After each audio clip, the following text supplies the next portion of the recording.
Baiklah semuanya, sekarang kita ketemu lagi pada materi yang selanjutnya mengenai pengakuan. Dan materi yang ketiga yaitu bentuk-bentuk pengakuan.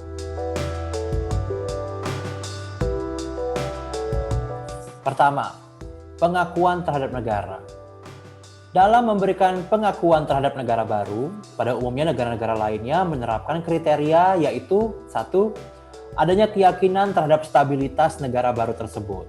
2. Adanya dukungan mayoritas dari penduduknya. Tidak adanya gejolak bahkan pemberontakan dari penduduknya. 3. Kecakapan dan kemauan dalam melaksanakan kewajiban-kewajiban internasional. Dengan memberikan pengakuan tersebut, berarti antara negara yang mengakui dan negara yang diakui terdapat hubungan yang sederajat dan dapat melakukan hubungan kerjasama sesuai dengan kepentingan nasional masing-masing negara. Kemudian yang kedua, pengakuan terhadap pemerintah. Pengakuan negara adalah pengakuan terhadap suatu entitas baru yang telah mempunyai semua unsur konstitutif negara dan yang telah menunjukkan kemauannya untuk melaksanakan hak-hak dan kewajiban sebagai anggota masyarakat. Pemerintah negara ini mengakibatkan pula terhadap pemerintahan negara yang diakui dan berisikan kesediaan negara yang mengakui untuk mengadakan hubungan dengan pemerintah baru itu. Pengakuan terhadap suatu negara sekali diberikan tidak dapat ditarik kembali, sedangkan pengakuan terhadap pemerintah dapat ditarik kembali sewaktu-waktu. Yang ketiga yaitu pengakuan terhadap belligerent. Bila di suatu negara terjadi pemberontakan dan pemberontakan tersebut telah memecah belah kesatuan nasional dan efektivitas pemerintahan, maka keadaan ini menempatkan negara-negara ketiga dalam keadaan yang sulit, terutama dalam melindungi berbagai kepentingannya di negara tersebut. Pengakuan ini diberikan kepada sekelompok pemberontak yang sedang melakukan pemberontakan terhadap pemerintahnya sendiri di suatu negara. Dengan memberikan pengakuan ini, bukan berarti negara yang mengakui itu berpihak kepada pemberontak. Dasar pemikiran pemberian pengakuan ini semata-mata adalah pertimbangan kemanusiaan. Sebagaimana diketahui, pemberontak lazimnya melakukan pemberontakan karena memperjuangkan suatu keyakinan politik tertentu yang berbeda dengan keyakinan politik pemerintah yang sedang berkuasa. Oleh karena itu, mereka sebenarnya bukanlah penjahat biasa. Dan itulah maksud pemberian pengakuan ini, yaitu agar pemberontak tidak diperlakukan sama dengan kriminal biasa. Namun, pengakuan ini sama sekali tidak menghalangi penguasa atau pemerintah yang sah untuk menumpas pemberontakan ini. Negara-negara ketiga dalam sikapnya membatasi diri negaranya sekedar mencatat bahwa para pemberontak tidak kalah dan telah menguasai sebagian wilayah nasional dan mempunyai kekuasaan secara fakta. Kemudian lahirlah pengakuan terhadap belligerent. Pengakuan ini mirip dengan pengakuan sebagai pemberontak. Namun, sifat pengakuan ini lebih kuat daripada pengakuan sebagai pemberontak.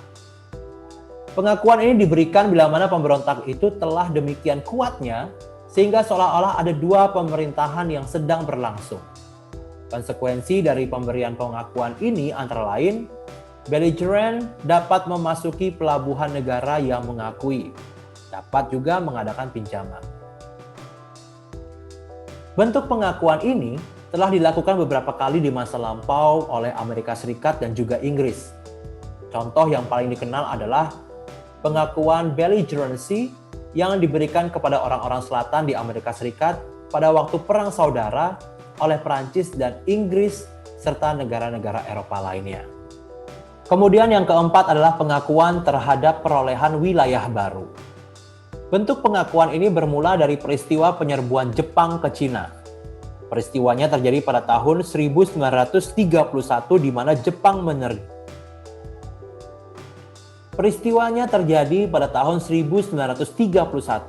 Jepang menyerbu Manchuria, salah satu provinsi Cina, dan mendirikan negara boneka di sana, yaitu Manchukuo.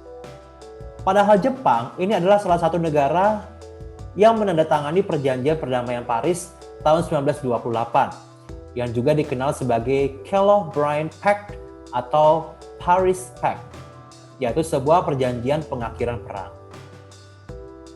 Dalam perjanjian itu terdapat ketentuan yang menegaskan bahwa negara-negara penandatangan sepakat untuk menolak penggunaan perang sebagai alat untuk mencapai tujuan-tujuan politik.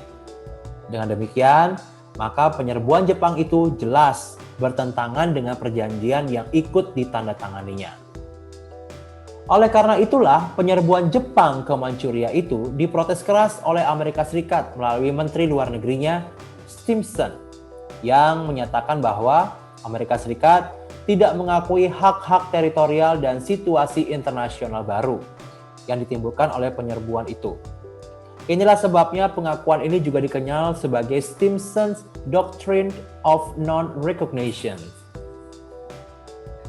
Doktrin ini menolak diakuinya suatu keadaan yang lahir sebagai akibat penggunaan kekerasan atau pelanggaran terhadap perjanjian-perjanjian yang ada. Doktrin ini disampaikan oleh Henry Stimson atau Menteri Luar Negeri Amerika Serikat pada saat itu. Baiklah semuanya, sekarang kita sudah pada tahapan yaitu teori-teori pengakuan. Yang pertama adalah konstitutif. Menurut teori konstitutif ini, hukum internasional memandang sebuah negara baru ada ketika telah adanya pengakuan dari subjek hukum internasional yaitu negara yang lainnya. Sehingga secara negasi dapat diartikan bahwa tanpa adanya pengakuan dari negara lain, maka negara tersebut dianggap belum ada. Dalam hal ini, pengakuan memiliki kekuatan konstitutif. Teori yang kedua, teori pengakuan yaitu teori deklaratif. Berdasarkan teori deklaratif ini, pengakuan tidak menjadi unsur penentu terbentuknya sebuah negara baru. Adanya suatu negara baru merupakan suatu kondisi faktual, di mana pengakuan merupakan tindakan atau respon dalam menerima kondisi faktual tersebut. Kemudian kita lanjutkan saja ya langsung, yaitu mengenai akibat hukum dari pengakuan. Sebagaimana yang telah dijelaskan sebelumnya itu, dengan adanya suatu pengakuan, maka negara baru tersebut secara otomatis telah menyandang hak-hak dan kewajiban-kewajiban hukum yang dibebankan oleh hukum internasional.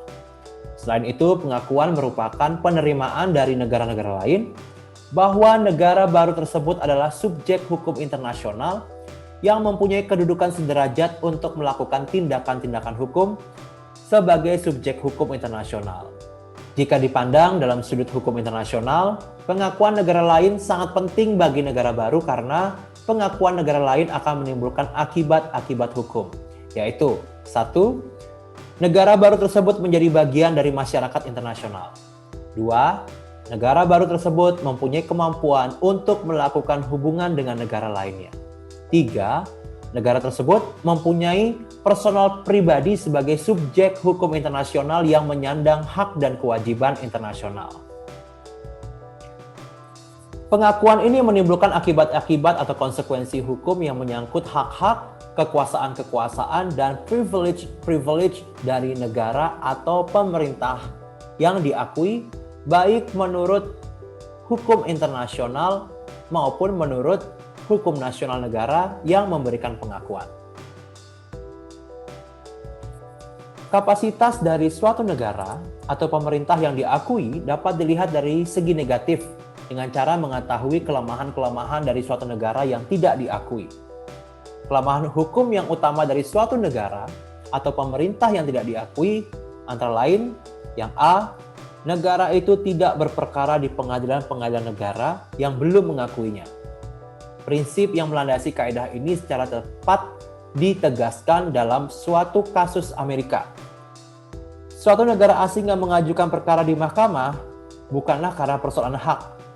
Kewenangan untuk melakukan hal tersebut merupakan kesopanan. Sebelum pemerintah tersebut diakui oleh Amerika Serikat, maka komitas demikian tidak ada.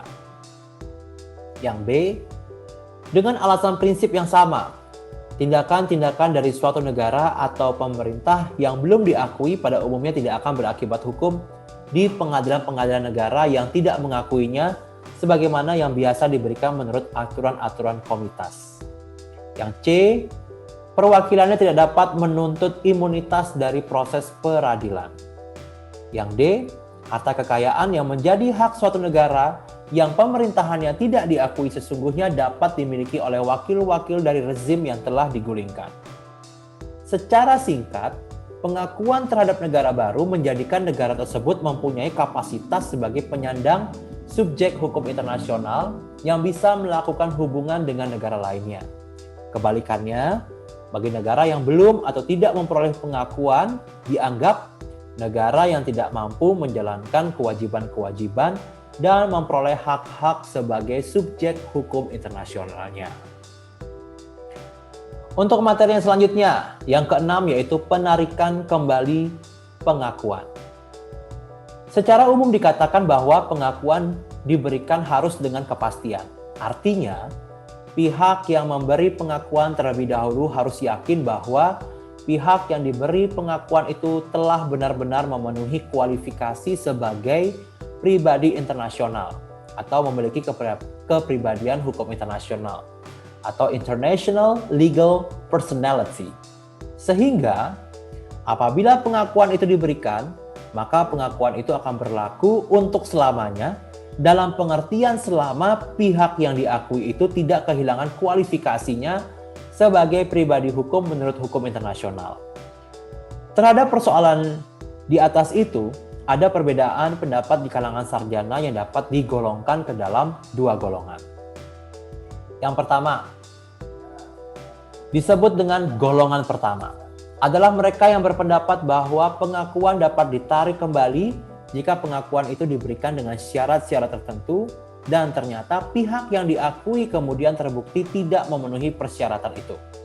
Yang kedua, golongan kedua adalah mereka yang berpendapat bahwa sekalipun pengakuan diberikan dengan disertai syarat, tidak dapat ditarik kembali.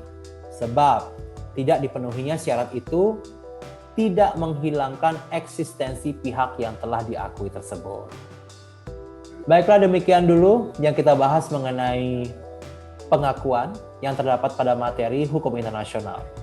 Kita akan ketemu lagi pada materi yang selanjutnya. Terima kasih.